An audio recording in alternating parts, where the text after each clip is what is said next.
Ma'am, I'm going to have to ask you to step away from the teller line. The voice was firm, flat, coated in a kind of customer service professionalism that always feels worse when you know it's a lie. It was 9:06 a.m. on a muggy Tuesday morning in downtown Dallas, and the Pioneer One Bank flagship branch had just opened its doors for the day. A small line of early clients were already forming inside. Business owners, retirees, moms holding toddlers, all quietly minding their business. Except one woman stood out. Not because she was loud, not because she looked suspicious, but because someone decided she didn't belong. She was black, mid-40s, dressed in a sleek slate gray suit and flats that looked comfortable enough to march in. Her hair was pulled back into a soft twist, her bag was minimal, and the only jewelry she wore was a small silver pin in the shape of the African continent. She wasn't holding up the line. She wasn't asking for special treatment. She was standing at the client service counter, calm as still water, politely waiting for someone to acknowledge her. But that's when the manager came out. White, mid-30s, tan blazer, clip-on name tag, Stewart. And that's when everything started to go wrong. "You're in the wrong place, ma'am," he repeated. "This side is for business priority clients only. I'll ask you again to step back." The woman blinked once, then smiled faintly. "This is the right place." Stewart's expression didn't change. If anything, it tightened. "I'm not going to argue. I don't know how you got into this side of the branch, but I need to see identification, and I mean now. Before we go further, I want to ask you something. Have you ever walked into a room you helped pay for, helped build, helped lead, only to have someone half your experience try to push you out of it? Have you ever been sized up by someone who didn't know you signed the very paychecks they cash? If that's ever happened to you or someone you love, then stay right here. Because what happened next? Nobody in that building saw it coming. And if you're already feeling something while hearing this, hit that like button. Comment your country or city down below. And subscribe so you don't miss stories like this, stories they'd rather keep quiet. The woman slowly opened her leather case and pulled out a slim black card. Not a bank card. An executive clearance badge. No words. Just a gold Pioneer One Bank logo, a magnetic strip, and a name in raised print. Raina Coleman, Chief Executive Officer. Stewart blinked, laughed, then said the one thing that would later cost him everything. "Cute. Must be a fake. You people love playing dress up." The room went quiet. You could feel it, the shift. A woman at the lone desk dropped her pen. A security guard turned slowly, confused. And Raina? She didn't say a word. She didn't raise her voice. She simply pulled out her phone. "Security? I'll be needing an escort to headquarters. I've just been kicked out of my own bank." What no one in that branch realized, not Stewart, not the tellers, not the gawking bystanders, was that Raina had only come in that morning because she was trying to be discreet. She received a call the night before from her head of security. "Your name has been removed from the internal staff directory at branch number 001 downtown." She thought it was a tech glitch. She thought she'd show up, clear it up, and be back in her car in 10 minutes. She never expected this. 20 minutes later, Raina sat in the back of a black Cadillac Escalade as it pulled into the private garage of Pioneer One's national headquarters. 36 floors of glass, steel, and quiet backroom deals. She was still calm. Still quiet. But the calm was no longer polite. It was surgical. She turned to her chief of staff in the passenger seat. "Get HR, legal, and compliance. Tell them we're meeting in room 17A in 30 minutes. He nodded, already texting. "Should I prep media?" Raina shook her head. "No. Not yet. Let's see what kind of rats come running when they hear the lights just came on. Back downtown, Stewart finally realized his mistake. He'd been pulled into an emergency Zoom call by his district manager. His hand shook as he tried to explain protocol and confusion. But none of that mattered anymore. Raina was back in her seat. And this time, she wasn't walking out. She was taking the whole tower with her. The executive wing of Pioneer One's headquarters was quiet as usual. Frosted glass walls, polished floors, expensive silence. The kind of silence built on fear, formality, and very specific kinds of power. But today, it trembled. At exactly 10:30 a.m., the double doors to conference room 17A opened, and Raina Coleman stepped inside. No fanfare, no entourage. Just a hard leather portfolio under her arm and that same steel in her eyes. Behind her came three people. Landon Reese, General Counsel, pale and visibly sweating. Monica Clark, VP of HR, sharp, controlled, and curious. And Shiloh Banks, a young analyst from Internal Systems Security, barely 29, wearing mismatched heels and clutching a laptop like a shield. Raina sat down at the head of the table. She didn't speak right away. She opened her folder, removed a single sheet of paper. It was a screen capture of the staff directory from the branch that had asked her to leave. Her name was missing. Not just her photo. Her entire account. Removed from the executive tier. Removed from central banking profiles. Removed from the system she designed. Raina finally looked up. Who authorized this? No one answered. Shiloh cleared her throat. Ma'am, I ran the access logs. Your profile wasn't deleted manually. It was filtered through a background sweep protocol. Raina raised an eyebrow. Speak plainly. Someone initiated a security update that ran a risk audit on all executive profiles. That audit flagged your credentials because your name hadn't been verified against our internal database for 30 days. Raina tilted her head. And why hadn't it? Shiloh's eyes flicked to Monica. Because someone changed the verification policy for executive-level profiles. They shortened the window from 90 days to 30. 3 weeks ago. Landon looked like he wanted to disappear. Raina didn't blink. Who pushed that policy change? Shiloh hesitated. It came from the IT compliance officer. But it was submitted and signed by. She turned her laptop around. Raina's jaw didn't tighten. Her voice didn't waver. Edward Baines. The chief operating officer. Her second in command. Monica spoke carefully. Edward was the acting officer in charge while you were on personal leave. He had temporary oversight of all digital systems, including internal risk thresholds. Raina sat back. And did Edward think to tell anyone I was the risk? Landon cut in nervously. Raina. This may have been an overstep, but I doubt it was intentional. Stop. She didn't raise her voice. But every person in the room sat straighter. Let's not soften it. A man I mentored, promoted, trusted, rewrote the rules behind my back. And the moment I disappeared from a spreadsheet, they treated me like a ghost. Back at the downtown branch, Stewart was packing his belongings into a cardboard box. No one spoke to him.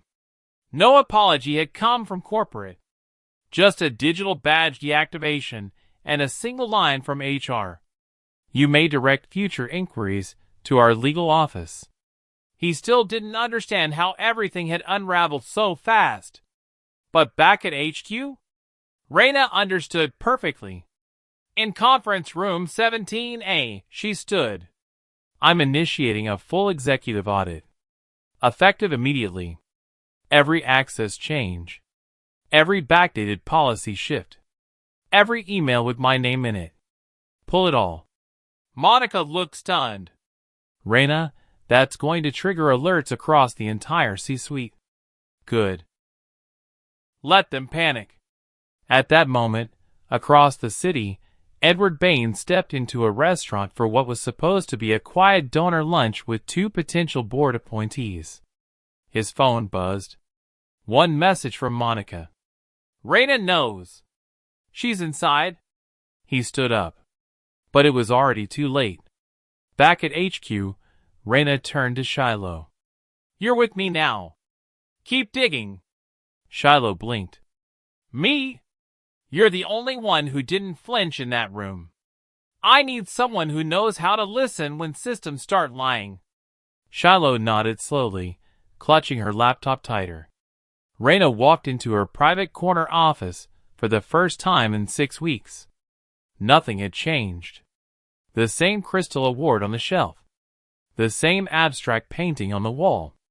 The same view of the city skyline. Except now, she wasn't watching the city. She was watching the people who thought they could quietly remove her from it.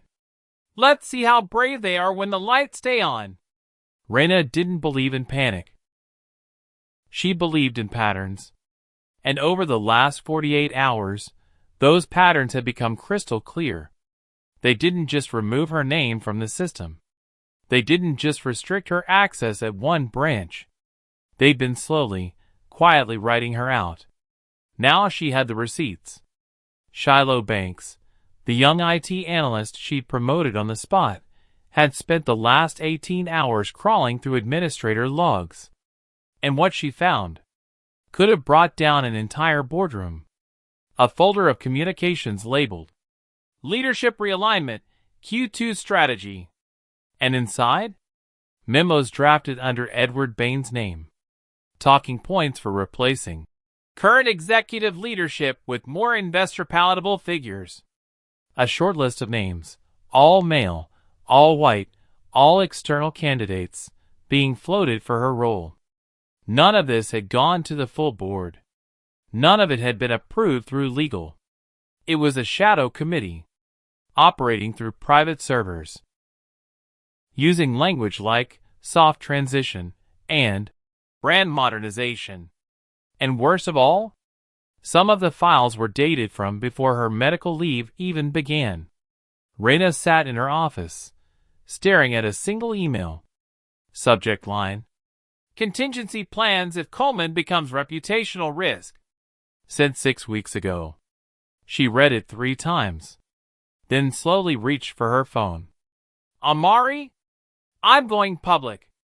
Amari Jones, her personal communications director, was already drafting a statement, but she wasn't expecting this call. Do you want a formal release? No. I want a live feed. Get the media room ready. By noon, the conference suite on the 22nd floor had been converted into a press briefing center. Soft lights. Simple podium. 2 flags. And behind it all, the Pioneer One Bank seal, staring back like a challenge. Reyna stood backstage, glancing over the bullet points Amari had prepared. Then folded them. Slid them into her jacket. She wouldn't be needing notes today. At 12:34 p.m. The room fell silent. Dozens of cameras. A dozen more journalists. Every staff member on edge. Reyna stepped to the mic. No introduction. No warm-up. Just this. Let me be clear about something. I wasn't removed from a branch because of a system error. I was targeted. Gasps from the press. She continued. My credentials weren't lost. They were deleted. My name wasn't missed. It was stripped. And my seat at the table wasn't overlooked. It was being stolen. She paused, scanning the room. Over the last week, I have uncovered a covert campaign, led by senior members of this company, to quietly phase me out. They called me a reputational risk. They called me outdated. They said I didn't reflect the new direction. But here's what I am. I'm the woman who turned a regional bank into a national name. I'm the first black woman to hold this title in our company's history. And I'm still your CO. The live stream chat began to explode. Say that. This is historic. My grandma just stood up in her living room. You don't remove a legacy. Back in his penthouse office, Edward Baines stood frozen. The email from legal hit his inbox mid-sentence. You are hereby placed on administrative leave pending further investigation. He slumped into his chair. He hadn't just failed to erase her.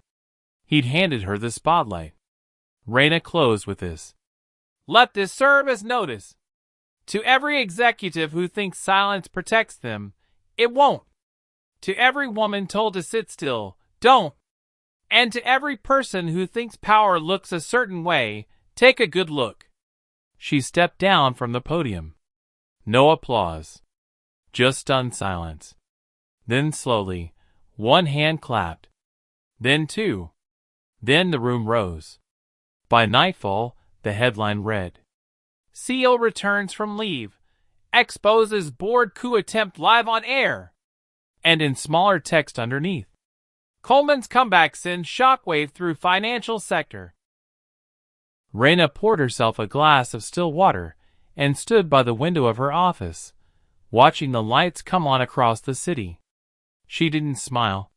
She didn't gloat. She just whispered, Next move's mine. Raina had never been naive. You don't become the first black female CEO of a national banking institution by believing in clean politics and polite hands. But even she hadn't seen this one coming. Because betrayal doesn't always wear the face of your enemy. Sometimes it smiles like a friend. The boardroom at Pioneer One was unusually full for a Friday morning. Every director in their seat. Some nervous. Some defensive. And some pretending nothing had happened. Raina took her usual spot at the head of the table, flanked by Legal on one side and Amari on the other. She wasted no time. You've all seen the footage. You've read the audit. What happened to me was not an error. It was a maneuver. But the deeper concern isn't what happened to me. It's how easily it happened. She tapped the file in front of her. I've got data showing system-level changes made without protocol. I've got evidence of back-channel recruitment emails. And I have 2 anonymous whistleblowers who've come forward with corroborating statements. We are not talking about ambition. We are talking about sabotage. A few board members squirmed. Edward Baines was absent. Suspended. Under investigation. But Raina wasn't here to celebrate his downfall. She was here to rebuild the foundation, or burn down the parts she couldn't. She turned to Monica, HR. Start reading names. Monica opened her binder and began listing directors who had voted to approve unauthorized access changes under digital efficiency reforms. 2 names in. Raina blinked. No, not that name. Amari Jones? Raina slowly turned to the woman beside her. Amari looked up, confused, but not surprised. Raina's voice dropped. You signed off on Edward's internal memo? Amari hesitated. Then, softly, I thought it was real. He said it was part of a leadership brand reset. He showed me the draft. Said you'd already approved it. I didn't know, Raina. I swear. He told me we needed to modernize your image to secure investor confidence. He said if I didn't back him, I'd be seen as dead weight. The room was silent. Raina stared at her for what felt like a year. This wasn't just a betrayal of trust. It was a betrayal of story. Of loyalty. Of memory. Amari wasn't just a comms lead. She was one of Raina's hand-picked mints. One of the few women in that building who knew what it meant to be talked over. To be underestimated. To be discarded politely. And she'd still sign the memo. Monica closed her binder gently. Ma'am, the rest of the signatures came after hers. She was the first. Raina stood. not in fury, but in grief. I brought you into this room because I thought you'd speak for me when I wasn't in it. Turns out, you were writing the script for my replacement. Amari's voice cracked. I didn't know how deep it went. I was scared. Reyna didn't flinch. So was I. But I still showed up. And I didn't do it on someone else's script. She turned back to the board. Let this be your only warning. Next time someone hands you a pen, ask what you're signing, or I will turn this table inside out. Later that night, Reyna stood in her office.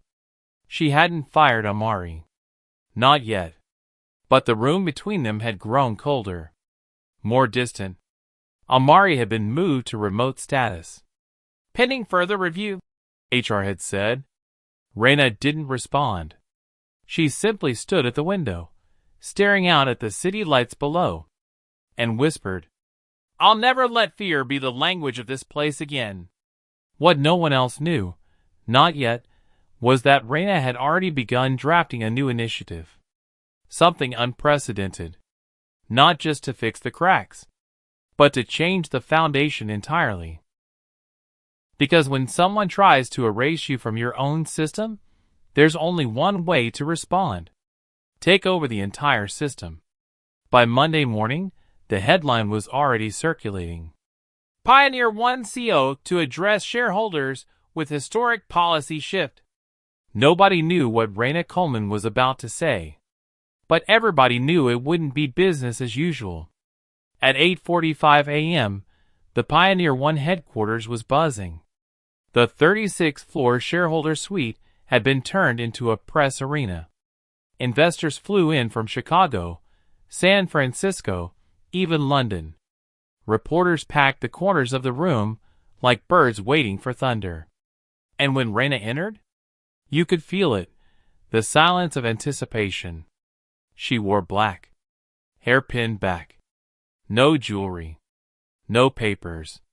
She didn't need them. She stood at the podium and looked out over a sea of suits.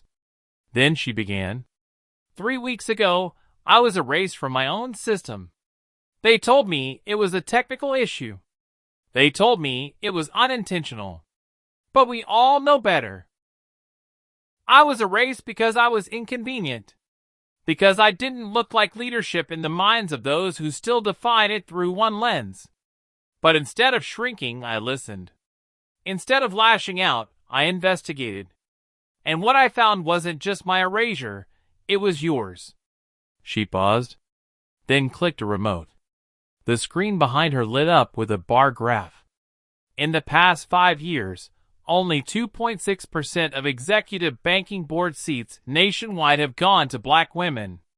Less than 0.8% of those women are CEOs. Meanwhile, over 37% of the banking sector's client growth is now tied to diverse communities. This is not a pipeline issue. This is a gatekeeping issue. Then she dropped the bomb. Effective immediately, Pioneer One Bank will be restructuring its board composition. Gasps. Our bylaws will now require that no less than 50% of board seats be held by women and people of color by Q4 of this year. Any board member unwilling to comply will be asked to resign, and their seat will be publicly listed for replacement. The room exploded.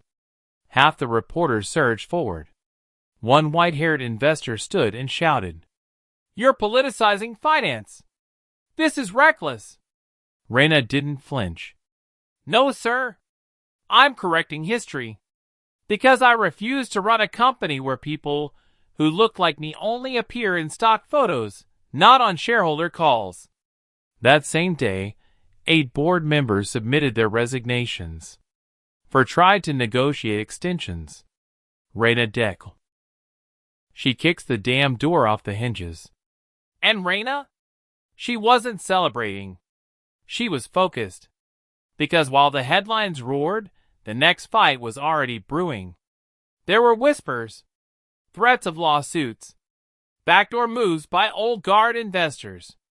Reyna wasn't surprised.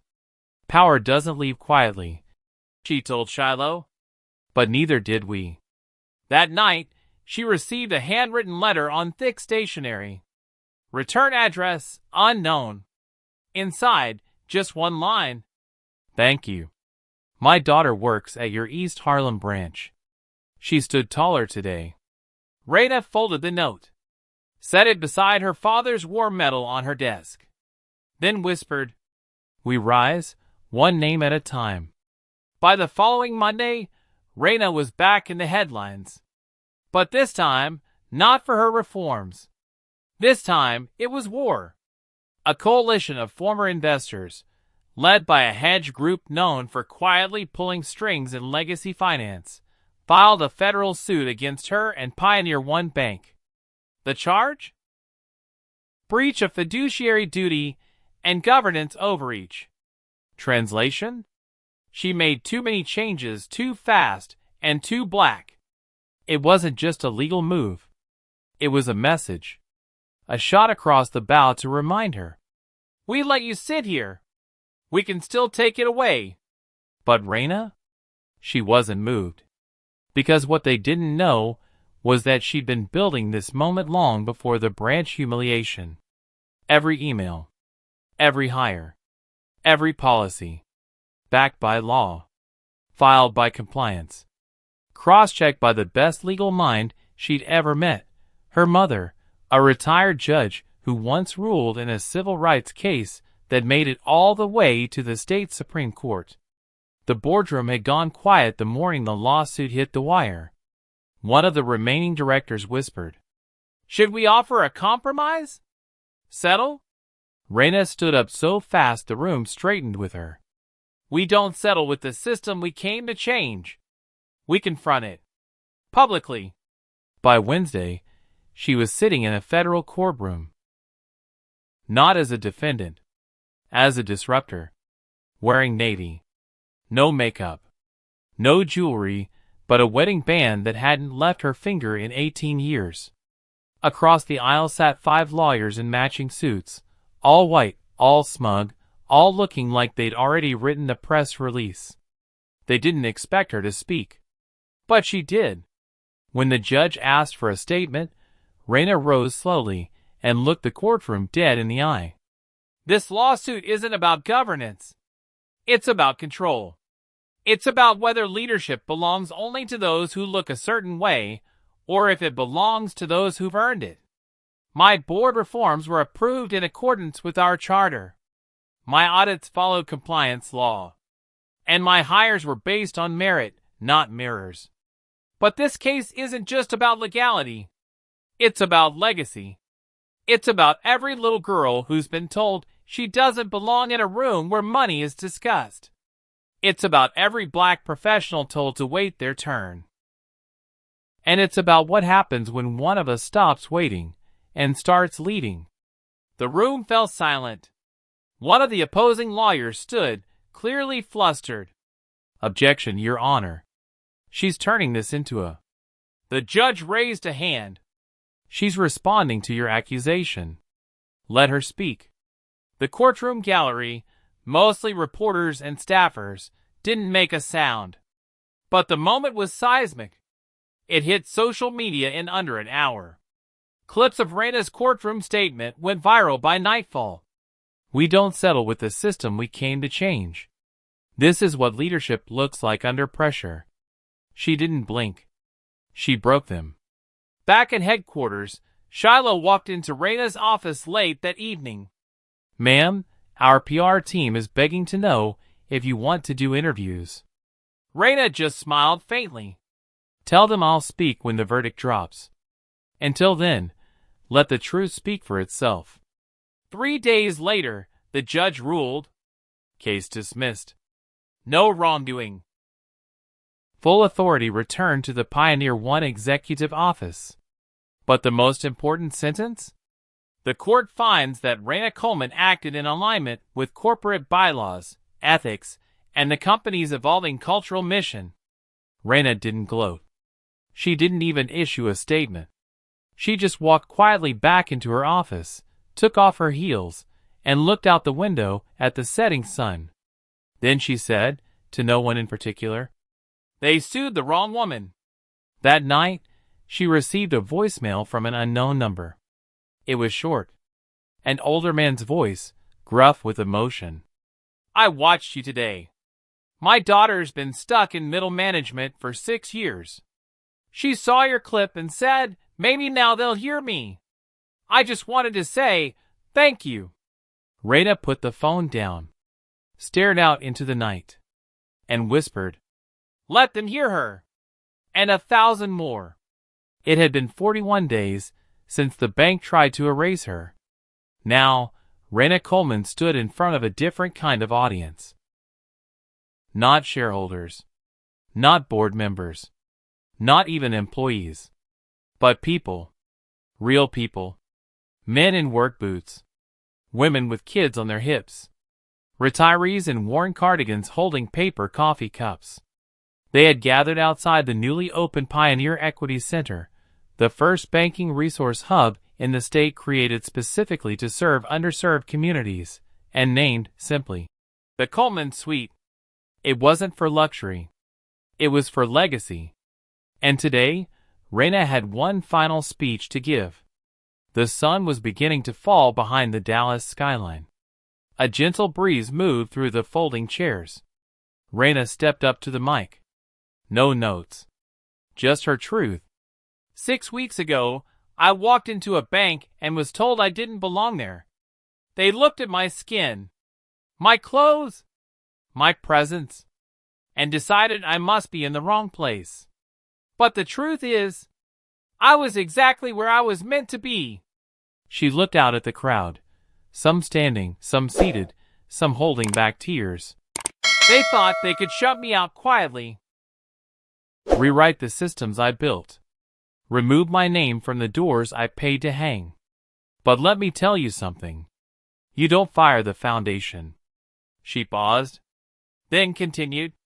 I didn't come back for revenge.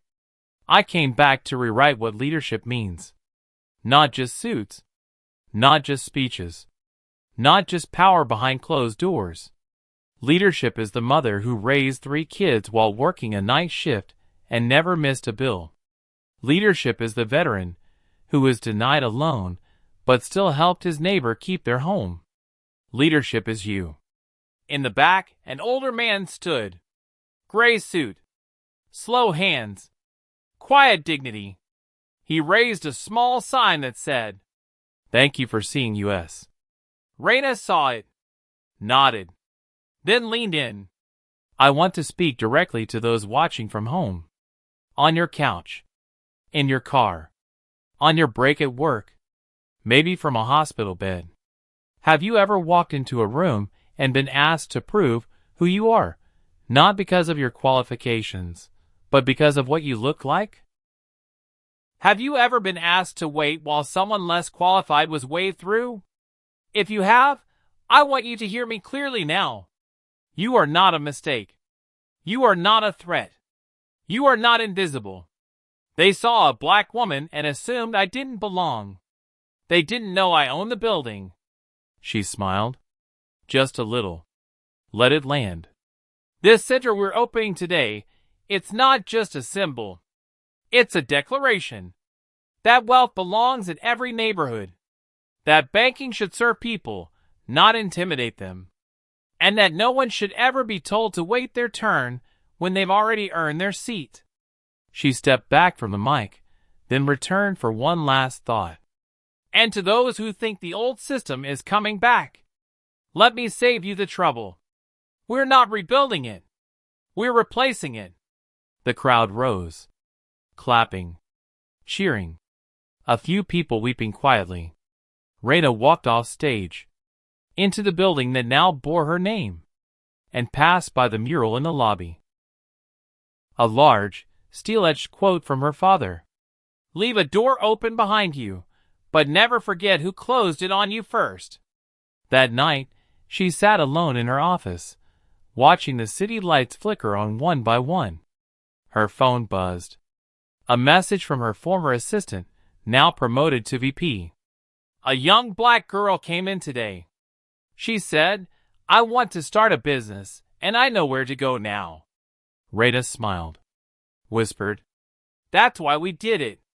And now I want to speak directly to you, the one listening. Have you ever been pushed out of something you built?